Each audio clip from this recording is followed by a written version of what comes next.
வணக்கம் நண்பர்களே. நேற்று இரவு 2 மணி தமிழகமே தூங்கிக் கொண்டிருந்த வேளையில் தமிழக வெற்றிக் கழகத்தின் மாவட்ட செயலாளர்களுக்கு ஒரு ரகசிய வாய்ஸ் நோட் போயிருக்கு. அது வெறும் மெசேஜ் இல்ல, தளபதி விஜயிடமிருந்து வந்த தி சீக்ரெட் ஆர்டர். ஏன் நள்ளிரவில் இந்த உத்தரவு? ஏன் ஜெயிலுக்கு போகவும் தயார்னு தொண்டர்களை உசுப்பேத்துறாங்க?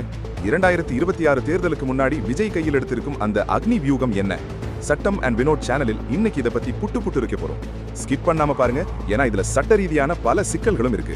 பொதுவா விஜய் அமைதியானவர்னு ஒரு பிம்பம் இருக்கு. ஆனா இப்போ தாவாகாவில் நடக்கிற விஷயங்கள் அப்படியே ஆப்போசிட். மாவட்ட செயலாளர்களுக்கு போன அந்த தகவலில் முக்கியமா சொல்லப்பட்ட விஷயம், மக்களுக்காக களமிறங்குங்க, கேஸ் வருதா சந்தோஷமா ஏத்துக்கோங்க, சிறைச்சாலை என்பது அரசியல்வாதிக்கு ஒரு தவம் மாதிரி. இதுதான் அந்த வியூகத்தின் சாராம்சம்.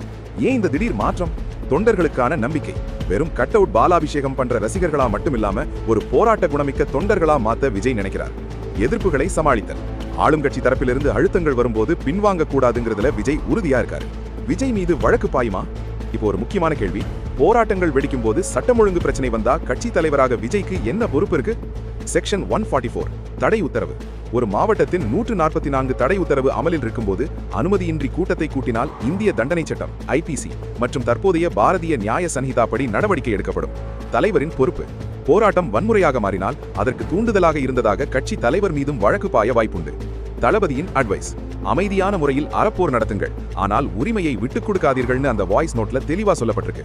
சட்டம் நமக்கு தரும் பாதுகாப்பை எப்படி பயன்படுத்துவதுன்னு தாவாக சட்டப்பிரிவு ஆலோசனை வழங்கிட்டு வராங்க. இந்த வாய்ஸ் நோட்ல சொல்லப்பட்ட இன்னொரு விஷயம் டீசென்ட்ரலைஸ்ட் ப்ரொடெஸ்ட். அதாவது சென்னையில மட்டும் கூட்டம் கூட்டாம ஒவ்வொரு மாவட்ட தலைநகரிலும் மக்கள் பிரச்சனையை கையில் எடுக்க போறாங்க. டெல்டா மாவட்டங்கள் விவசாய பிரச்சனைகள், கொங்கு மண்டலம் தொழில்சாலை மற்றும் GST பாதிப்புகள், தென் தமிழகம் சாதிய நல்லிணக்கம் மற்றும் கல்வி விழிப்புணர்வு. ஒவ்வொரு மாவட்ட செயலாளருக்கும் தனித்தனியாக டார்கெட் கொடுக்கப்பட்டிருக்கு. இது மூலமா தமிழகம் முழுக்க தாவகவோட கொடி ஓயாம பறந்துகிட்டே இருக்கணுங்கிறது தான் பிளான். விஜய் இப்போ விளையாடுறது ஒரு லாங் கேம். உடனே ஆட்சிக்கு வரணுங்கிற அவசரத்தை விட மக்களோட மனசுல ஒரு போராட்ட கட்சியா பதியணும்னு நினைக்கிறாரு. சிறை செல்வது, போராடுவது இதெல்லாம் ஒரு அரசியல் தலைவனை பக்குவப்படுத்தும்னு அவர் நம்புறார். ஆனா இதுல இருக்கிற சவால்களையும் அவர் எதிர்கொள்ள தயாராகிட்டாரு. தளபதியின் இந்த அதிரடி ஆக்ஷன் வியூகம் சரிதானா, இல்ல இது சட்டம் ஒழுங்கு சிக்கலை ஏற்படுத்துமா? உங்களோட கருத்துக்களை கமெண்ட்ல சொல்லுங்க. இந்த தகவல் உங்களுக்கு பிடிச்சிருந்தா மறக்காம சட்டம் அண்ட் வினோட் சேனலை சப்ஸ்கிரைப் பண்ணுங்க. இந்த வீடியோவை உங்க நண்பர்களுக்கும் குறிப்பா தாவக நண்பர்களுக்கும் ஷேர் பண்ணுங்க. அடுத்த வீடியோவில் ஒரு சூடான அப்டேட்டோடு சந்திக்கிறேன். நன்றி.